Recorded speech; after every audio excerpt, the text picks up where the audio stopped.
मेरे प्यारे मेरे बच्चों, ये क्वेश्चन भी आप ध्यान दें। इस क्वेश्चन भी बहुत इंपॉर्टेंट है। जो पहला एक क्वेश्चन यहाँ पे है, इसको जैसे लिखा है x square divided by x square plus 1 और x square plus 4 D x है। आप यहाँ ध्यान दें, एक्स स्क्वायर को आप केवल टी मान लें, परंतु इसका डिफरेंशियल ना करें। आप यहाँ I is equal to question पे आ जाएं, यहाँ टी हो जाएगा, ये टी प्लस 1 हो जाएगा और ये t प्लस 4 हो जाएगा। आप डिफरेंशियल ना करें, बाद में इसको मान को रखा जाएगा। अब ये क्वेश्चन आंशिक भिन्न से रिलेटेड हो गया। अब इस क्वेश्चन को आपको सॉल्व करना है, तो इस क्वेश्चन को यहीं छोड़ दें और आंशिक भिन्न से पहले इसको सॉल्व करें। t प्लस 1 और t प्लस 4, यहाँ ध्यान दें, इसको आप मान सकते हैं a बटे t प्लस 1 और इसको मान सकते हैं b बटे t प्लस 4। इसको आप अगर सॉल्व करें तो ये हो जाएगा a, इसके साथ t प्लस 4 हो जाएगा और b के साथ हो जाएगा t प्लस 1। अब यहाँ ध्यान दें, आप इसको अगर आप सॉल्व करते हैं, इसको समीकरण नंबर 1 मान लें। आप यहाँ यदि लगा सकते हैं t plus 1 is equal to 0, तो t is equal to minus 1। इस मान को अगर आप यहाँ रखें तो यहाँ से आपको प्राप्त होगा t के जगह पे माइनस 1 हो जाएगा। इसको ये तो 0 हो जाएगा क्योंकि यहाँ t प्लस 1 को आप शून्य मान चुके हैं, तो a बचेगा। जिसको नीचे वाले को मानते हैं, अगर t प्लस 1 को मानेंगे तो a 0 नहीं होगा, अगर t प्लस 4 को मानेंगे तो b 0 नहीं होगा। इस बात का हमेशा ख्याल रखें।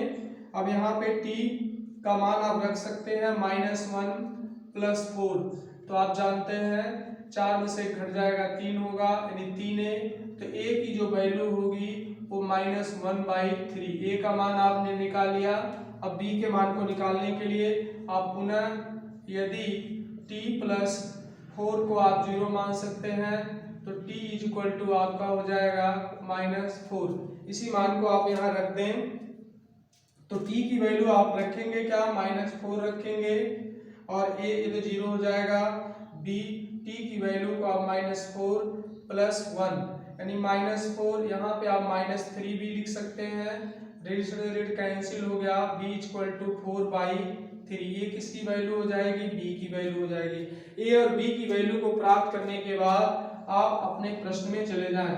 यहाँ लिख सकते हैं i इक्वल टू, अब आपको ये नहीं लिखना, अब आपको ये लिखना है a बटे t प्लस 1 और a का मान आपने क्या निकाला है -1/3 यानी -1/3, और यहाँ लिख सकते हैं t प्लस आप 1 लिख सकते हैं और यहाँ x dx लिखेंगे क्योंकि हमने डिफरेंशियल नहीं किया है, जो हमने माना है उसका डिफरेंशियल नहीं किया है।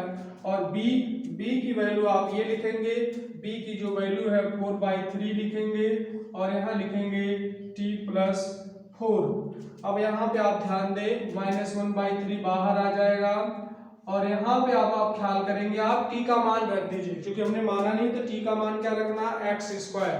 t के जगह पे एक्स स्क्वायर प्लस 1 dx कर दीजिए और यहाँ 4/3 बाहर कर दीजिए और यहाँ पे आप t का मान यहाँ पे रख दीजिए एक्स स्क्वायर। 4 को आप लिख सकते हैं 2 का वर्ग।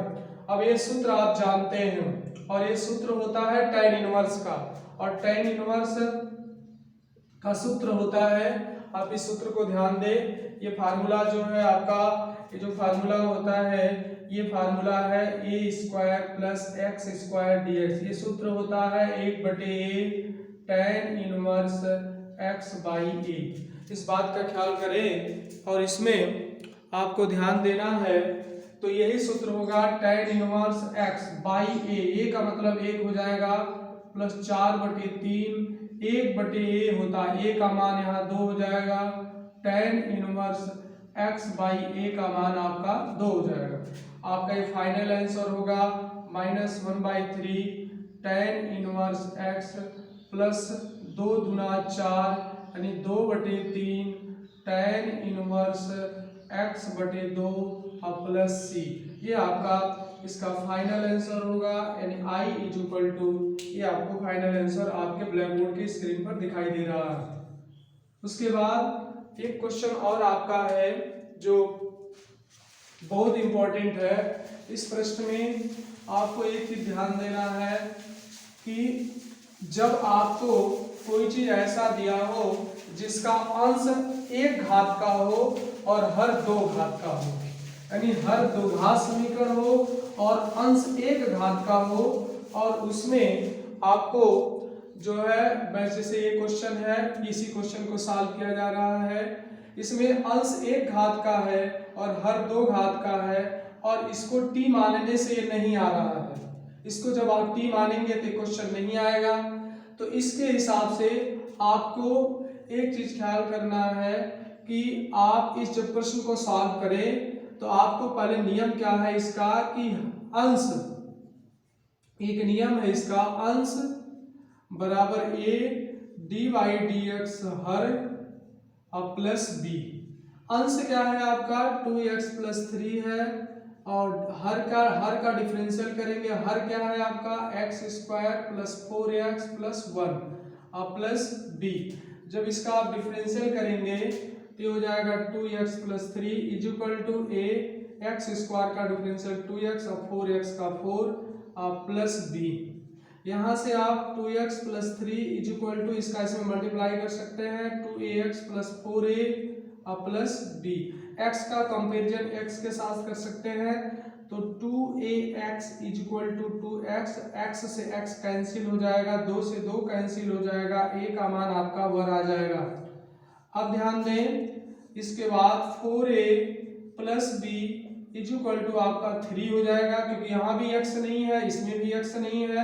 a की वैल्यू आप रख सकते हैं और a की वैल्यू 1 है, तो 4 into 1 plus b is equal to 3, यहाँ 4 होगा और ये हो जाएगा 3 माइनस 4, यानी b की वैल्यू आपको -1 हो जाएगी। अब आप अपने प्रश्न में जाएंगे, i इज इक्वल टू, इसको नहीं लिखेंगे आप, 2x प्लस 3 के जगह पे आप ये वाली लाइन लिखेंगे, यानी आप क्या लिखेंगे, a 2x plus 4 plus b और divided by under root x square plus 4x plus 1 dx। अब यहाँ पे देखिए आप a का मान रख सकते हैं और a का मान 1 है, तो 1 2x प्लस 4 और डिवाइडेड बाई दो पार्ट में आप कर लें। दो पार्ट का मतलब हुआ कि आप इसको इसका भाग a वाले में भी दे दें और इसी का भाग b में दे दें, लेकिन b की जो वैल्यू है वो क्या है आपका -1 है, तो -1 हो गया। और इसी के भी बटे वही लिखें, x square plus 4x plus 1 dx। आप जब इसको t मानेंगे तो ये कैंसिल हो जाएगा, जैसे इसको t मानेंगे कैंसिल होगा, आपको जब ये कैंसिल हो जाएगा तो आपको यहाँ 1/√t होगा, ये आप मन में भी मान सकते हैं, dx के जगह dt रख सकते हैं, -1 कर सकते हैं, यहाँ 1 लिखने की कोई जरूरत नहीं है। अब यहाँ पे आपको ध्यान देना है, इसको पूर्ण वर्ग बनाना है, यानी x square plus 4x plus 1, आप इसको पूर्ण वर्ग बनाना है। आप इसको लिख सकते हैं, ये पावर है 1/2, इसको कड़ी का मतलब 1/2 घात, जब ऊपर जाएगी तो -1/2 घात dt हो जाएगा। मैंने आपको पिछले वीडियो में आपको पूर्ण वर्ग बनाना बताया था, पूर्ण वर्ग बनेगा कैसे इसको आप ध्यान दें।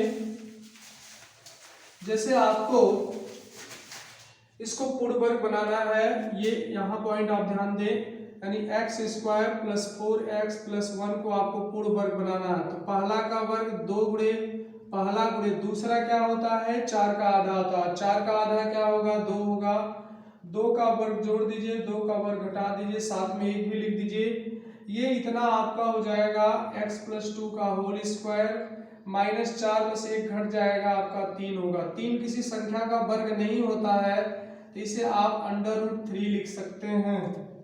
अब यहाँ पे ध्यान दें, इसी चीज को यहाँ पे आपको लिखना है, 1/√, आपको यहाँ लिखना है x प्लस 2 का होल स्क्वायर माइनस √3 का स्क्वायर और dx। यहाँ पे आप ध्यान दे सकते हैं, इसका जब आप समाकलन करेंगे -1/2 प्लस 1 और डिवाइडेड बाई -1/2 प्लस 1 और माइनस, ये आपका सूत्र है x square minus a square का, और x square minus a square का सूत्र आप जानते हैं, उसमें आपको log के रूप में होता है, यानी log एक बार यही लिखा जाता है, यानी x प्लस 2 प्लस √1 वही का मतलब x प्लस 2 का होल स्क्वायर और माइनस अंडर रूट 3 का स्क्वायर।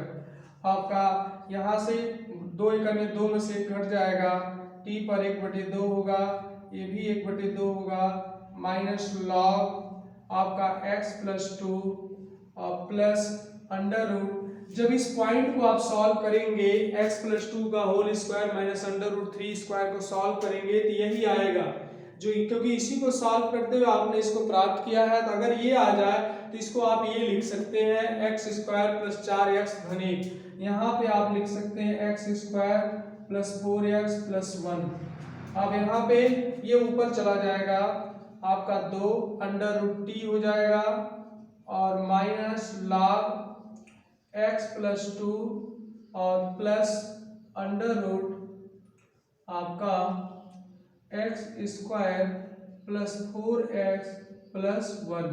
आप यहाँ t का मान रख सकते हैं, ये आपका फाइनल आंसर होगा। i is equal to t की वैल्यू आप क्या रख सकते हैं, आपको ध्यान होगा मैंने यहाँ आपको t मान के बताया था कि t माना जाएगा x square plus 4x plus 1 minus log ये x plus 2 plus under root x square और प्लस 4x प्लस 1। ये आपका फाइनल आंसर हो जाएगा।